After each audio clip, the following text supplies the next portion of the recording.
Bonjour tout le monde. Nous sommes encore heureux, ma famille et moi, d'être là, de contribuer à l'adoration et aussi de communier avec vous. Et merci pour votre accueil, c'est la deuxième fois qu'on revient et on aime nous retrouver parmi vous et c'est avec un grand plaisir.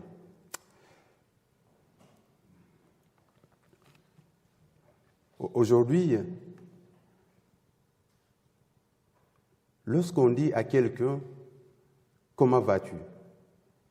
la question que je nous pose, c'est de savoir si c'est une question ou c'est une salutation.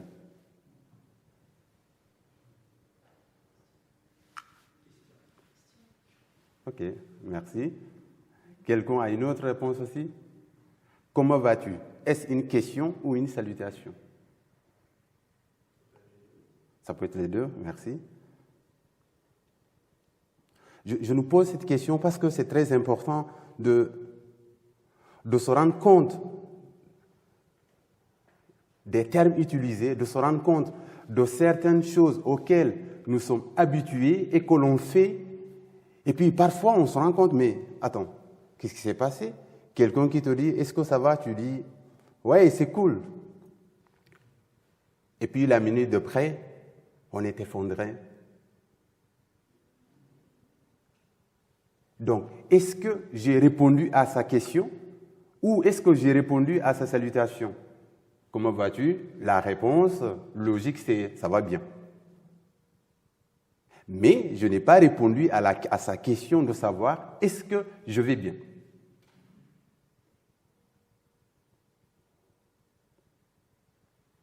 Et du coup, parfois, oui, on est comme ça. Bah, il faut répondre que je vais bien, parce que c'est ce qu'il faut faire, parce que, et on fait la version courte. Salutations pour les nuls, ça va bien, et puis on passe. Et dans Éphésiens chapitre 6, il y a Paul qui va parler aux Éphésiens, et il commence par leur dire à parler d'un sujet. Il leur dit, si quelqu'un parmi vous est surpris en train de pécher et qu'on le reprenne, et que, ceux qui sont spirituels, ceux qui sont enracinés, puissent le reprendre avec un esprit de douceur. Et par la suite, il dit, mais fais attention, toi qui reprends de la douceur, fais gaffe de tomber toi-même dans la tentation. Et il continue par dire, portez les fardeaux des uns des autres. Et c'est en faisant ainsi que vous accomplirez la loi de Christ. Et aujourd'hui, je nous parle du fardeau. Du fardeau. Ces fardeaux-là que l'on met de côté pour essayer de s'en sortir à tout prix. Parce que quelque part, on se dit, mais écoute, si je parle de mes fardeaux, les gens vont finir par m'enfuir, ils n'auront plus envie de rester avec moi, je ne veux embêter personne, c'est tellement compliqué, la vie est dure pour tout le monde, donc j'essaie de faire bonne figure, et puis ça marche comme ça. Et on essaie de s'efforcer, et parfois on y va avec conviction, parce qu'on veut y croire. Mais entre ce qu'on a envie de faire et ce qui est réel, il y a parfois un fossé. Portez les fardeaux les uns des autres. Je ne vais pas créer la roue une seconde fois. Donc, le dictionnaire, il définit un fardeau comme une charge pesante qu'il faut lever ou transporter. Et j'ai trouvé intéressant la définition du dictionnaire parce qu'il dit qu'il faut. Cela veut dire que quelque part, il y a une nécessité, il y a une obligation. On doit s'occuper de cette chose-là. C'est à nous de s'occuper. Une charge pesante qu'il faut. Donc, il y a une sorte d'obligation. Cela veut dire qu'il n'y a pas d'échappatoire. On doit passer par là. L'autre définition aussi, c'est ce qui est dur à supporter. Une épreuve. Donc le fardeau, c'est quelque chose qui est dur à supporter. Le fardeau, c'est une épreuve. Mais comment nous, dans la famille de Jésus-Christ, serons-nous en mesure de porter les fardeaux des uns des autres? Par quels moyens? Et la première phase, c'est d'avoir une relation de confiance. Et c'est cette relation de confiance qui va nous permettre de se confier à l'autre. Parce que sans relation de confiance, avec les meilleures intentions, c'est impossible. On sait que nous, parfois, on est des gens très fermés. On est fermé. Et c'est seulement cette relation de confiance qui va créer le pont, et c'est en se sentant en sécurité, en se sentant protégé, qu'on peut faire le pas de dire à une personne, voilà, écoute, ces derniers temps, pour moi, c'est compliqué. C'est compliqué, c'est dur. J'ai beau essayer de me sortir par moi-même, mais c'est dur. J'en peux plus. J'en peux plus. Je ne sais pas quoi faire, mais là, j'en peux plus. J'en peux plus. C'est dur. Et on a du mal à arriver à ce stade-là. Parfois, on veut être fort pour les enfants, pour son mari, pour sa femme. Et c'est de bonne foi. Mais jusqu'où? Jusqu'où on va chercher à être fort pour les autres, au détriment de son bien-être, de sa santé mentale, de sa santé parfois physique, psychologique. Quand en français on dit que tel a pété le câble, excusez-moi, vous savez ce que ça signifie? Cela veut dire qu'il est allé jusqu'au bout et d'un seul coup c'est comme une mine, une bombe, ça explose. Il ne maîtrise plus ses émotions, il ne maîtrise plus ses pensées, il ne sait même pas où il est. Et d'un seul coup, une petite parole, ça explose. Et les gens qui sont à côté vont s'étonner, mais d'habitude tu n'es pas comme ça, qu'est-ce qui se passe? Mais parce qu'on a beaucoup emmagasiné, on a beaucoup pris sur nous-mêmes, on a beaucoup gardé. Porter les fardeaux des uns des autres, ça nécessite un lien de confiance. Et parfois, les fardeaux que l'on peut avoir en dehors du péché, c'est les fardeaux qui concernent notre société. Il y a Arte qui a fait, il y a quelques mois, 2 mois ou un mois et demi, une étude sur les 19, les 25 ans. La jeunesse française, 19-25 ans. Et Arte révèle dans l'enquête que les 19-25 ans, 75% des jeunes se détestent. Ils se détestent, ils ne s'aiment pas en fait. Tu dis à quelqu'un, waouh, tu as fait un bon boulot. Non, c'est rien. C'est-à-dire qu'ils ne sont même pas capables d'accepter un compliment parce qu'ils ont fait une excellente chose. Certains détestent le front. Mon front est comme ça. Qui va m'aimer? Des trucs comme ça. Certains détestent leurs jambes, leurs pieds. Je ne sais pas quoi. Tout. On se déteste.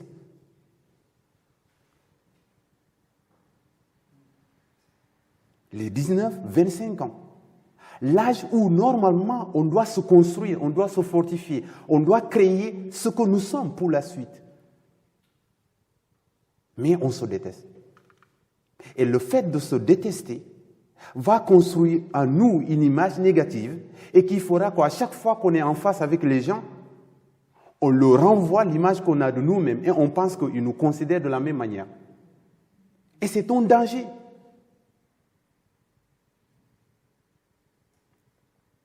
C'est un danger. Et c'est pour cela que notre jeunesse est dans une pente où elle a vraiment besoin de l'intervention de tout le monde. Les gens qui manquent de confiance en eux pour rien du tout, quoi.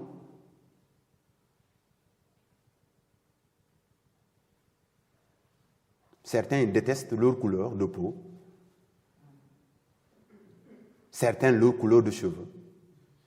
Je veux être comme les autres, puisque je ne suis pas comme les autres, je ne suis pas beau, je ne suis pas belle, et je me déteste. Et l'autre chose qu'il ne faut pas négliger, c'est qu'aujourd'hui, le cinéma a décidé de nous donner un autre modèle qu'il faut suivre. Quand tu es femme, il faut être fin comme ça et grande avec des petits pieds. C'est ça la norme. Voilà, merci. Quand tu es un homme, il faut aller faire du sport, il faut avoir des biceps, il faut faire ceci, il faut faire ceci. Et c'est ça, tu es un homme. Donc, toutes les personnes qui ne sont pas dans les catégories-là, ils sont quoi? Des oiseaux ou quoi? Et donc, dans cette logique, beaucoup de gens se font mal. Ils se font mal. Et le danger est qu'on va arriver, parce qu'on est comme ça, à transférer ces choses-là sur nos enfants. Parce que les enfants deviennent ce que les parents sont.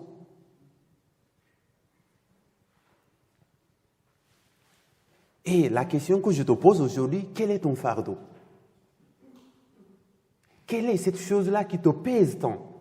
Cette chose-là dont tu essaies de te défaire, mais tu as l'impression que c'est en vain. Parce que c'est tellement pesant. Pour certains, le fardeau, c'est la peur. La peur. Je vais finir les études, je ne vais pas avoir du travail, j'ai envie de faire ceci à maman, à mes parents, qu'est-ce qui va se passer? Et je voulais rendre fier à mes parents, mais ça va être mort. Qu'est-ce que je vais faire? Qu'est-ce que je vais faire? On a peur d'une chose qui n'est même pas arrivée, et nous, on commence à avoir peur. Finissons d'abord les études. Et on verra par la suite, étape par étape. Mais on se charge des fardeaux, on veut gérer des choses, alors qu'on n'est pas encore à ce stade-là où on souhaiterait que les choses arrivent.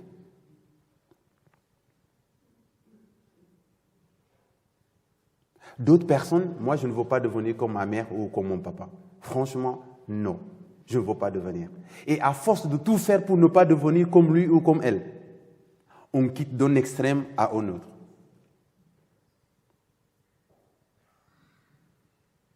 Et à chaque fois qu'on pense à son papa ou à sa maman, nous, on veut faire l'opposé. Et ça devient un fardeau parce qu'on n'est plus capable d'être naturel. On n'est plus capable d'être nous-mêmes.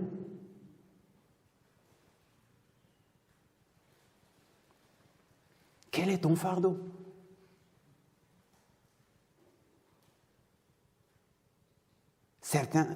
Certaines personnes, leur fardeau, non, moi je ne vais pas me marier parce que je ne fais pas faire à manger. Si je me marie et que je dois faire à manger, comment ça va se passer? Donc, je repousse l'échéance un tout petit peu. C'est bien de penser comme ça, mais aujourd'hui, c'est très difficile de ne pas savoir faire à manger. Quand tu vas sur Internet, les gens, limite, ils te font à manger parce qu'ils te donnent tous les détails que tu dois regarder étape par étape et que tu arrives à apprendre. Il y a les tantes à côté, les oncles, je ne sais pas, les amis. Appelle quelqu'un, dit, écoute, je dois apprendre à faire à manger et je compte sur toi pour m'aider. Et les gens seront enchantés de t'aider. Donc, il faut accepter de faire le pas d'apprendre et de ne pas être dans la fatalité, comme je ne peux pas faire, maintenant c'est fini, je ne pourrai jamais faire. Et c'est là l'état d'esprit que l'on adopte souvent.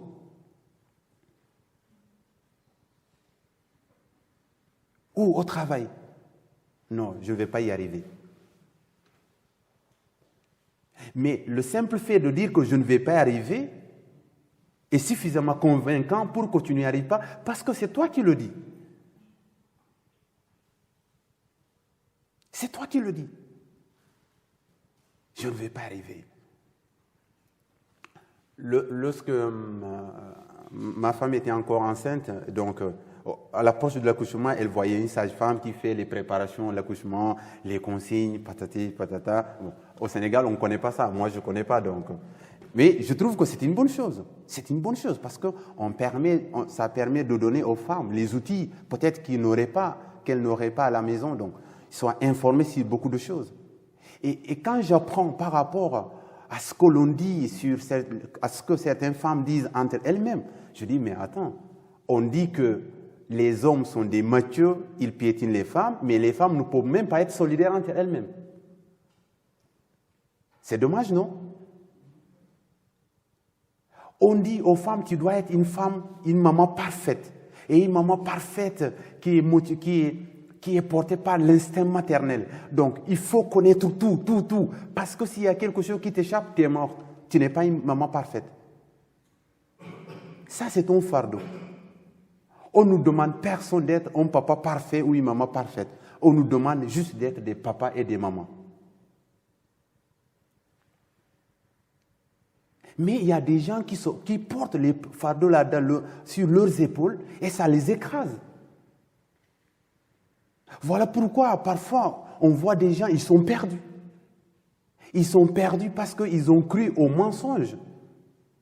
Ils ont cru à des fausses choses et ça devient une réalité dans leur vie. Soyons simplement des papas et des mamans. Moi, je me souviens, je disais à ma femme, écoute, avant d'être maman, tu es d'abord une femme. Donc, des fois, tu laisses la petite, tu vas te balader, tu vas boire un café dehors, je ne sais pas. Et du temps pour toi-même, et ensuite tu reviens. Inutile de te culpabiliser que si tu le fais, ça veut dire que tu as abandonné ta fille. Non. Tu es une personne aussi. Et c'est en étant en bonne santé, en étant en forme, en prenant le recul pour te reposer, que tu reviendras chargé d'énergie et tu pourras t'occuper de ton enfant. Mais beaucoup meurent de l'épuisement parce qu'ils ont peur de lever le pied. Elles ont peur, la plupart. Elles ont peur de lever le pied parce qu'on craint le jugement. Certains, le fardeau, c'est l'allaitement. Moi, je veux allaiter, mais si j'allaite, les gens vont me trouver bizarre.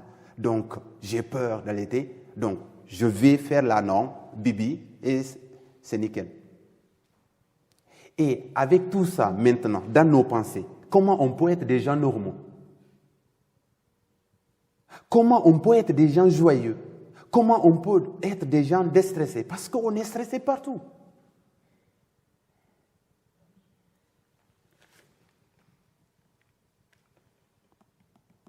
C'est quoi ton fardeau? Le fardeau de Salomon était la peur. Le fardeau de Josué aussi était la peur. Donc, j'ai demandé qu'on projette Josué chapitre 1, versets 8 et 9. Josué doit prendre la suite de la mission de Moïse. Josué a vu comment le peuple traitait Moïse.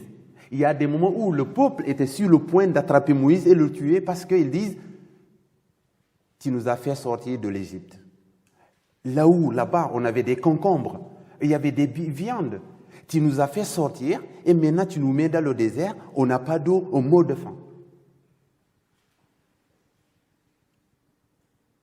Le peuple même qui va dire à Moïse, quoi?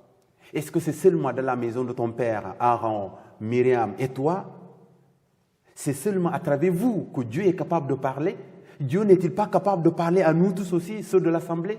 Vous vous souvenez de la révolte de Corée et Nathan d'Abiram? Josué a vu comment le peuple était avec Moïse. Et quand Dieu lui dit, maintenant c'est toi qui prends la relève, c'est toi qui es maintenant mon serviteur qui va succéder à Moïse, il se dit, moi en tête de ce peuple, comment je vais y arriver moi? Comment ça va être possible? Et Dieu qui lui dit, fortifie-toi seulement et bon courage, en agissant fidèlement selon toute la loi que Moïse, mon serviteur, t'a prescrite. Ne t'en détourne ni à droite ni à gauche, afin de réussir dans tout ce que tu entreprendras. Que ce livre de la loi ne s'éloigne point de ta bouche, médite-le nuit et jour pour agir fidèlement selon tout ce qui est écrit, car c'est alors que tu auras du succès dans tes entreprises, c'est alors que tu réussiras. Le verset 9. Ne t'ai-je point donné cet ordre? Fortifie-toi et prends courage. Ne t'effraie point, ne t'épouvante point, car l'Éternel, ton Dieu, est avec toi dans tout ce que tu entreprendras. Ne t'effraie point, ne t'épouvante point. Devant une telle mission, n'aie pas peur. N'aie pas peur, parce que moi, je serai avec toi. Et peut-être que aussi, dans nos responsabilités, parfois, on se dit, non, c'est fini. C'est pas moi, non. Faisons confiance à Dieu et demandez à Dieu la grâce, qui nous donne la grâce, la force et la sagesse de faire ce qu'on doit faire. Mais ne jetons pas, ne baissons pas les bras. Ne baissons pas les bras. Un enfant qui arrive à la maison, je vais arrêter l'école, ou je vais arrêter cette formation, ou je vais arrêter de faire le permis parce que c'est compliqué, je ne vais jamais arriver.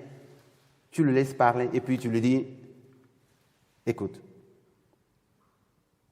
je comprends, c'est dur, rien n'est facile dans ce monde-là. Mais compte sur moi, ton papa, ou ta maman, ou ta grande sœur, ou ta tante, ou ton oncle, peu importe. Compte sur moi pour t'aider, parce que tu vas continuer.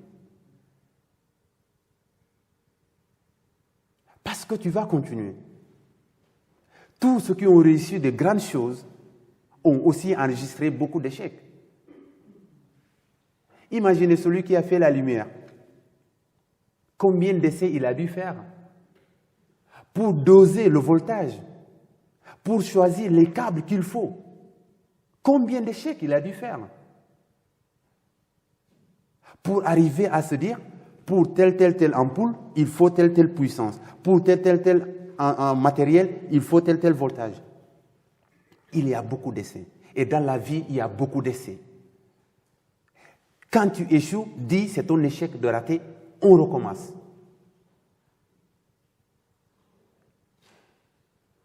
La peur d'échouer, c'est comme des fers qui nous tiennent captifs et nous empêchent d'avancer.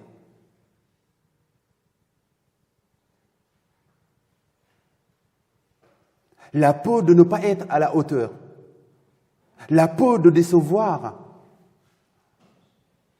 Quelquefois, c'est des bonnes intentions qui sont derrière. Mais la manière dont on doit réagir ne doit pas être dictée par cette peur-là qui nous tient captifs.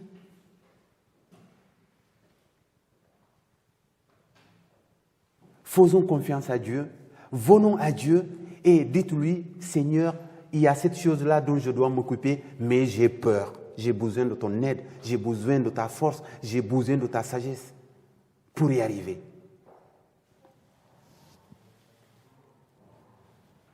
Vous savez ce que fait la peur? La peur crée de l'indécision chez l'homme.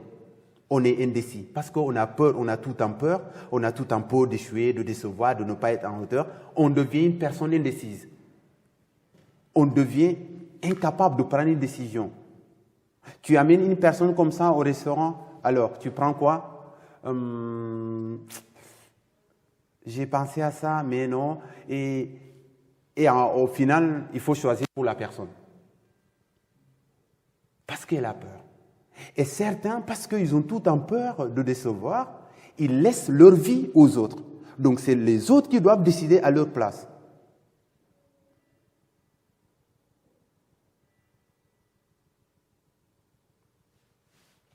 Pour faire plaisir aux autres, au détriment de soi-même.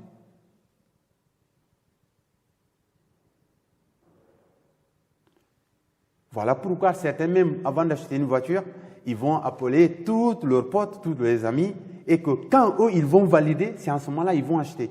Mais quand est-ce que tu vas arriver à réfléchir, à te dire, écoutez, moi, à ce niveau-là, c'est ça qui me plaît. Et c'est mon argent en plus qui va rentrer dedans.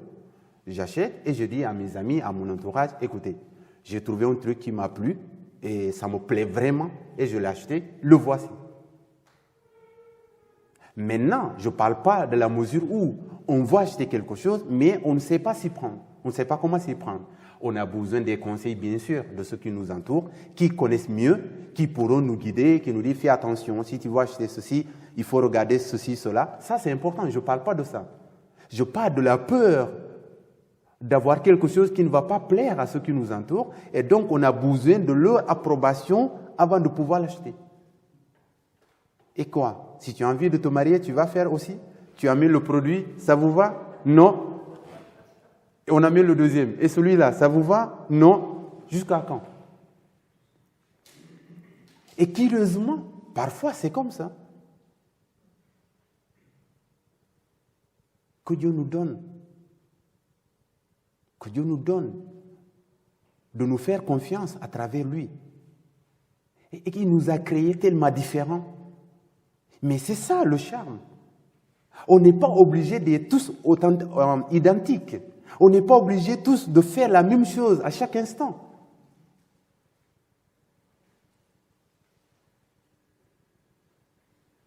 La peur c'est de la prison.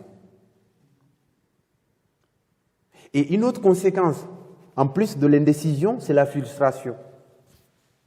On est tout en frustré parce qu'on n'arrive jamais à faire ce qu'on a envie de faire. Et donc, on est frustré. Et on se rend compte que les autres choisissent bien et réussissent bien, prennent des décisions, mais nous, quand il s'agit à nous de prendre des décisions, on ne peut pas prendre. Et on est tout en frustré. On doit dire quelque chose, on a peur, mais quand on va rentrer à la maison, j'aurais dû lui dire ça, mais j'ai peur.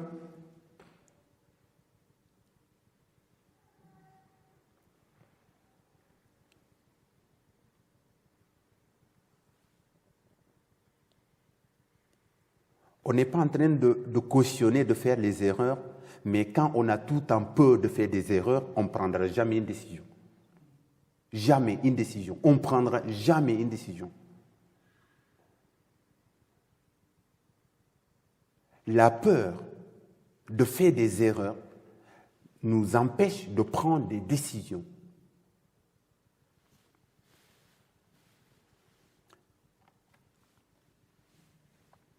Est-ce que l'une de tes peurs, c'est les angoisses? Vous savez,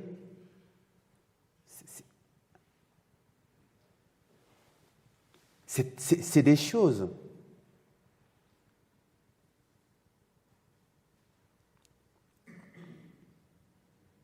Les angoisses sont quand les angoisses rentrent dans la vie de quelqu'un, elle n'est plus normale. Elle n'est plus normale. Les angoisses possèdent cette personne-là.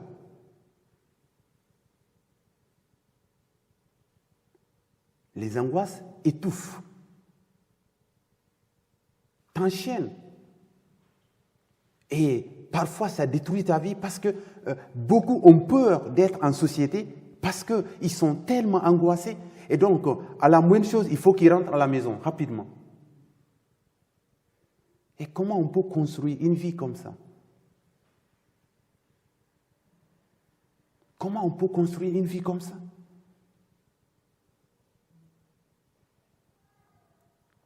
Donc, si ton fardeau, c'est les angoisses, parle-en. Parle à Dieu et parle aussi aux gens qui te sont proches, qui sont autour de toi, qui vont prier pour toi, qui vont t'encourager. Parce que si la Bible nous dit portez les fardeaux des uns des autres, pour que je puisse aider ma soeur ou mon frère à porter ses fardeaux, il faut que je sache que ce qui est un fardeau pour elle ou pour lui. Donc il faut qu'il y ait un partage. Et parfois, on n'a pas envie de déranger. On n'a pas envie d'être un boulet. On n'a pas envie de gâcher. Et donc, comme je disais tout à l'heure, on se retient. Mais il y a cet exemple qui est tellement parlant, qui doit nous encourager dans ce sens-là. Jésus. Le chapitre 26, Jésus va se rendre avec ses disciples dans le jardin de Gethsémani. Et il va leur dire de s'asseoir en attendant qu'ils s'éloignent pour prier. Donc on peut lire à partir du verset 36. Là, je viens de paraphraser le verset 36. On lit le verset 37. Il prit avec lui Pierre et les 2 fils de Zébédée. Il commença à éprouver de la tristesse et des angoisses. Pardon. Il leur dit, « Mon âme est triste jusqu'à la mort. Restez ici et veillez avec moi. » Jésus a dit à ses disciples ce qui se passait dans son cœur, dans son esprit. Et la question que je nous pose, si on était à la place de Jésus, est-ce qu'on le dirait? Parce qu'on va se dire, non, je suis le Sauveur. Si je le dis que je suis angoissé, triste jusqu'à la mort, qu'est-ce qu'ils vont devenir? Qu'est-ce qu'ils vont devenir? C'est comme les parents, qui n'ont pas envie de faire peur à leurs enfants lorsque ça ne va pas. Mais à un certain moment, c'est de la délivrance, de prendre le pas, de dire aux enfants, écoutez, cette semaine, c'est compliqué pour maman au travail ou papa au travail, et j'ai besoin de votre aide. En tant que chrétien, on prie en famille. On prie, on en parle, et puis on prie ensemble par rapport à ça. Si c'est entre époux, parlez-en. Écoutez, il y a cette chose-là qui m'angoisse trop, et il faut que je t'en parle, ça devient dur pour moi, ça devient lourd, ça me pèse. Mais ne dis pas que si je lui parle, il va dire que, parce que nous les chrétiens, on peut être bizarre souvent. Quelqu'un te parle, toi tu lui dis, tu lui balances un verset biblique comme ça, en pensant qu'en lui renvoyant un verset biblique comme ça règle toute l'affaire. Et puis on est content comme ça. Non, renvoyer à la figure un verset biblique, parce que quelqu'un t'a exprimé ce qu'il a dans le cœur, ça ne règle pas les choses. Ça ne règle rien. Donc l'écoute est très importante. On écoute la personne, on est des humains. Parfois, on est comme des gens insensibles. Arrêtons de dire aux gens, non, tu es fort, tu vas y arriver, tu es forte, tu es une battante ou tu es un battant. Non, non, non. Écoute, la personne traverse des situations difficiles. Écoute. Écoute d'abord. Écoute d'abord. Garde tes a priori, tout ce que tu as. Arrête et écoute la personne. Parce qu'elle n'en peut plus. Mais toi, tu veux lui forcer à croire qu'elle est forte, elle est battante. Non. Parce que si tu fais comme ça, tu la renvoies vers une autre personne. Et voilà pourquoi certaines personnes, parce qu'on leur a toujours fait croire que tu n'as pas le droit d'être faible. Tu n'as pas le droit d'avoir des inquiétudes de ce genre. Tu n'as pas le droit de se sentir faible. Et qu'il faut toujours être fort, parce que si tu le fais, cela veut dire que tu n'as pas la foi, et que le chrétien doit avoir la foi, et justement ce que tu fais, ce n'est pas le signe de quelqu'un qui a la foi, les gens n'en parlent plus. Ils vont se taire. Et ils vont se détruire. Et à la fin, on va se dire, mais pourquoi tu n'en as pas parlé? Mais comment parlerai-je à quelqu'un qui ne m'écoute pas? Comment parlerai-je à quelqu'un qui me traite comme moi, je n'ai pas la foi? C'est pour cela que j'en parle de cette situation-là. Les gens se taisent. Et parfois, c'est nous qui renvoyons ceux que nous devrions aider dans une détresse profonde.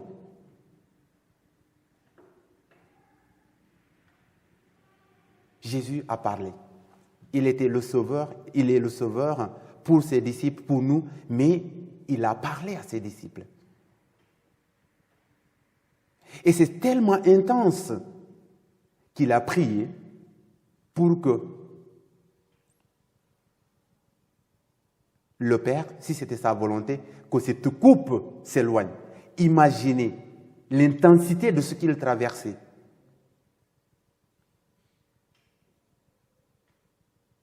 Alors que sa mort, c'était le summum, c'est pour cela qu'il est venu. Donc cette mission, il faut qu'elle s'accomplisse. Mais s'il est allé jusqu'à faire cette prière 3 fois, cela veut dire que c'était fort, c'était posant, ce qu'il était sur le point d'accomplir pour nous, pour notre rédemption. Donc, cultivons l'écoute. Soyons patients. On peut utiliser des versets pour encourager les frères et sœurs, mais les versets, ce ne sont pas des trucs magiques que l'on peut sortir de la poche, bim, et puis on a réglé tout. Non. Apprenons à s'écouter. Ayons de la patience. Peut-être que ta foi te permet d'avoir une certaine attitude, mais l'autre, tu ne sais pas. Elle grandit encore. Donc, prends-le comme un petit bébé. Et toi qui es fort dans la foi, prends-le par la main, par le bras, et amène-le, encourage-le, fortifie-le, enseigne-le, donne-lui les outils, prie pour lui et rassure-lui. C'est ce que nous devons faire. C'est ça, porter les fardeaux les uns les autres. On fait les difficultés des autres les nôtres.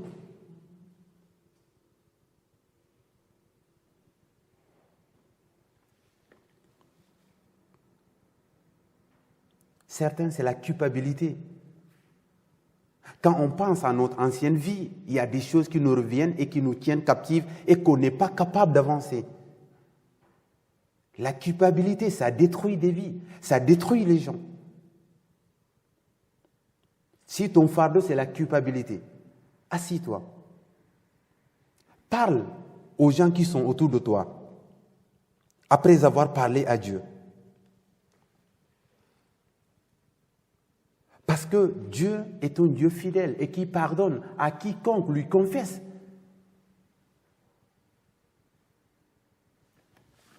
En Jean, en chapitre 1, verset 9, dit « Si nous confessons nos péchés, il est fidèle et juste pour nous les pardonner et pour nous purifier de toute iniquité. » Donc, si on a fait des choses, peu importe leur gravité, venons à Dieu par le luisant. Et si on a besoin d'être accompagné, on voit quelqu'un qui est mûr dans la foi à côté, qui peut nous accompagner et nous soutenir par la prière et aller de l'avant. La culpabilité, ça détruit des vies. Et nous ne laissons pas la culpabilité détruire cette vie que Dieu nous a donnée.